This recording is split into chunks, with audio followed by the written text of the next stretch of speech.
Bismillahirrohmanirrohim. Alhamdulillahirobbil alamin. Semoga solawat dan salam senantiasa tercurahkan kepada baginda besar Nabi Muhammad SAW, juga kepada keluarganya dan seluruh sahabatnya. Nabi Adam alaihissalam merupakan manusia pertama yang menjadi bapaknya umat manusia. Ia merupakan makhluk sempurna yang diciptakan oleh Allah Subhanahu wa Ta'ala dari tanah. Di dalam Al-Quran banyak sekali kisah yang menceritakan tentang kisah Nabi Adam alaihissalam. Namun, banyaknya ayat-ayat tentang kisah Nabi Adam yang diulang-ulang membuat kita yang awam menjadi kesulitan dalam memahaminya. Oleh karena itu, pada video kali ini kita akan membahas bagaimana kisah Nabi Adam lengkap dari lahir sampai wafat, menurut Islam disertai dalil-dalilnya dalam Al-Quran maupun Al-Hadis. Kisah Nabi Adam sebelum diciptakan. Sebelum Nabi Adam alaihissalam diciptakan, Allah Subhanahu wa Ta'ala mengabarkan kepada para malaikat bahwa Ia akan menciptakan khalifah di muka bumi. Allah Subhanahu wa Ta'ala berfirman kepada para malaikat, "Inni ja'ilun pilar di khalifah." Aku hendak menjadikan khalifah di bumi. Saat malaikat mendengar kabar tersebut, sesungguhnya mereka telah mengetahui bahwasanya makhluk yang tinggal di bumi sebelum diciptakan manusia ini selalu berbuat kerusakan dan menumpahkan darah. Disebutkan dalam sebuah riwayat, bahwa 1000 tahun sebelum Adam diciptakan, bangsa jin yang saat itu tinggal di bumi telah melakukan pertumpahan darah. Lalu, Allah kirimkan sekelompok pasukan dari golongan malaikat kepada mereka. Para malaikat tersebut mengusir mereka sampai pada pulau-pulau yang dikelilingi oleh lautan. Oleh karena kejadian itu, mereka ingin mengetahui apa hikmah di balik penciptaan khalifah ini.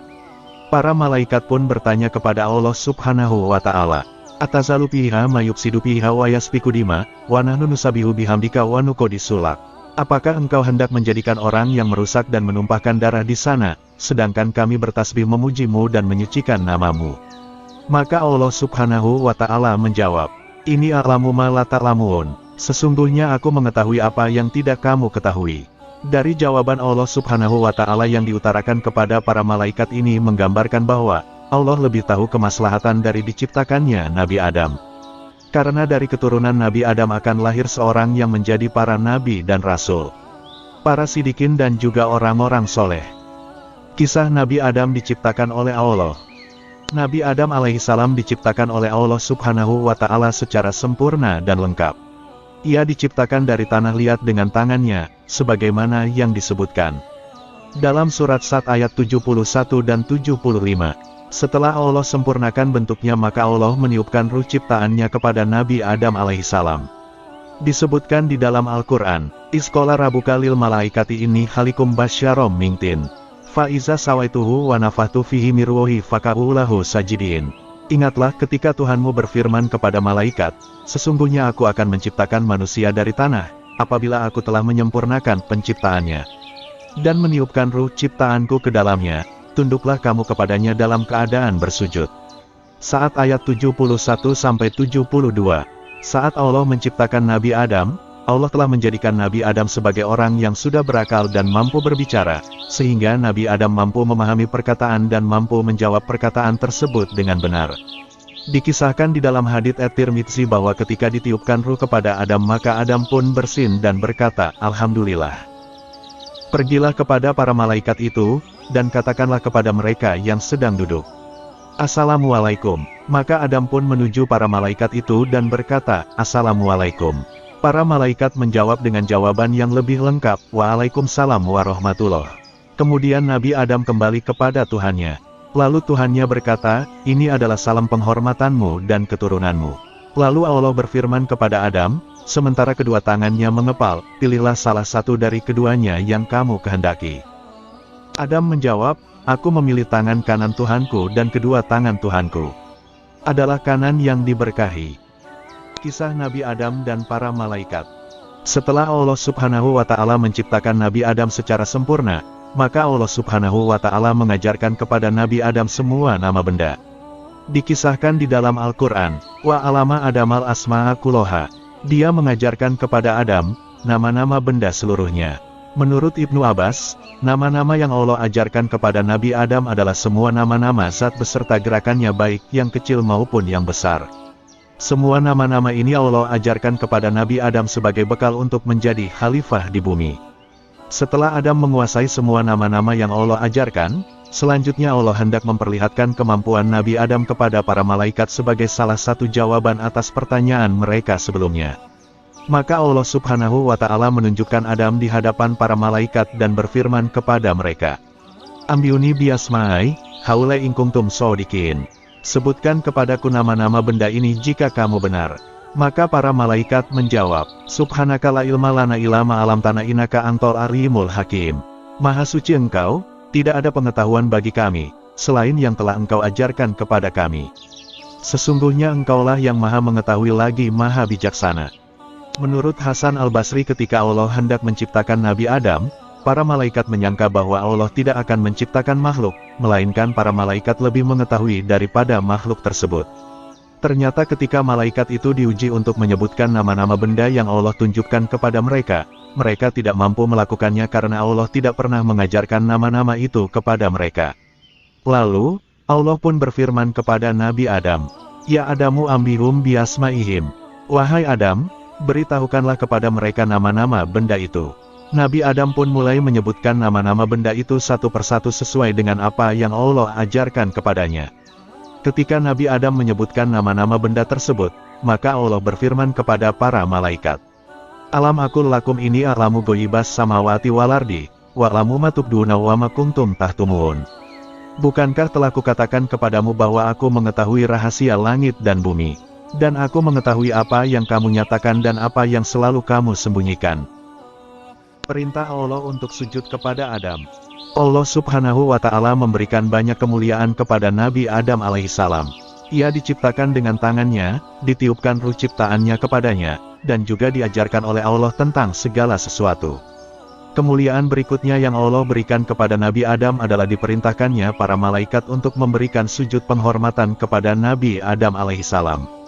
Allah Subhanahu wa Ta'ala berfirman, "Walaqad khalaqnakum summa sawarnakum summa qulna lil malaikati isjudu li Adama fasajadu ila iblisa lam yakum minas sajidin."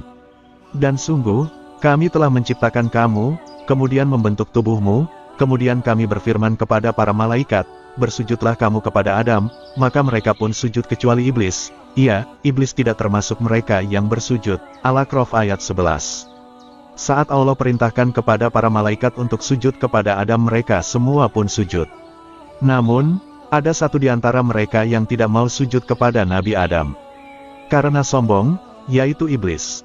Iblis adalah makhluk dari bangsa jin yang diciptakan dari api, sedangkan malaikat diciptakan dari cahaya. Walaupun si iblis ini bukan dari golongan malaikat, namun ia tetap harus mematuhi perintah Allah, karena ia juga tinggal bersama para malaikat. Melihat iblis tidak mau bersujud kepada Nabi Adam, Allah Subhanahu wa Ta'ala pun bertanya kepada iblis, "Ma mana'aka ala tasjuda is amartuka?" Apakah yang menghalangimu, sehingga kamu tidak bersujud ketika aku menyuruhmu? Maka iblis pun menjawab, "Ana khairun minhu khalaqtani min narin wa khalaqtahu min tin." Aku lebih baik daripada dia, engkau menciptakanku dari api, sedangkan engkau ciptakan dia dari tanah. Terlihat dari jawaban yang dikemukakan oleh iblis, kita bisa mengetahui bahwa iblis telah melakukan sebuah analogi. Al-Hasan Al-Basri mengatakan, iblis telah menganalogikan sesuatu, dan dialah yang pertama kali melakukan analogi. Namun, analogi iblis ini bukanlah analogi yang benar. Ia menganggap bahwa sesuatu yang tercipta dari tanah lebih hina dibandingkan sesuatu yang tercipta dari api. Padahal apabila kita bandingkan, sesungguhnya tanah itu lebih baik dan lebih bermanfaat daripada api. Tanah mengandung kelembutan, kelenturan, ketenangan, dan perkembangan. Sementara api mengandung unsur kekasaran, kecepatan, dan membakar. Selain itu, Nabi Adam juga telah dimuliakan oleh Allah.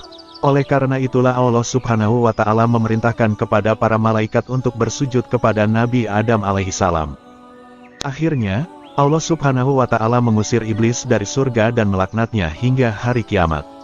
Allah Subhanahu wa Ta'ala berkata kepada iblis, "Fahbit minha fama yakunu laka antatakabaro fiha fahrus inaka minas syogirin."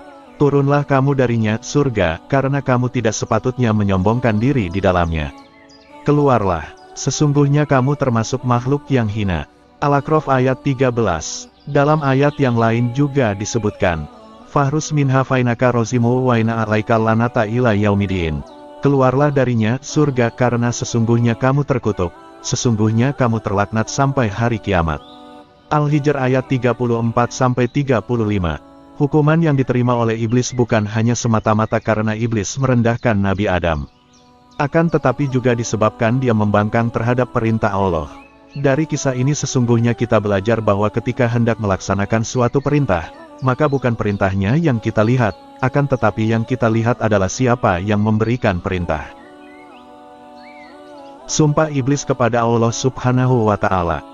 Iblis telah diusir dari surga dan mendapatkan laknat dari Allah Subhanahu wa Ta'ala sampai hari kiamat. Kedengkian iblis kepada Nabi Adam alaihi salam semakin bertambah. Ia pun memohon kepada Allah untuk mendapatkan tangguhan umur hingga hari kiamat tiba. Bersambung, untuk video kelanjutannya ditunggu ya. Yang belum subscribe jangan lupa subscribe dulu. Terus nyalain tombol loncengnya untuk update video kelanjutannya. Semoga bermanfaat. Assalamualaikum warahmatullahi wabarakatuh. Santri Akang Official.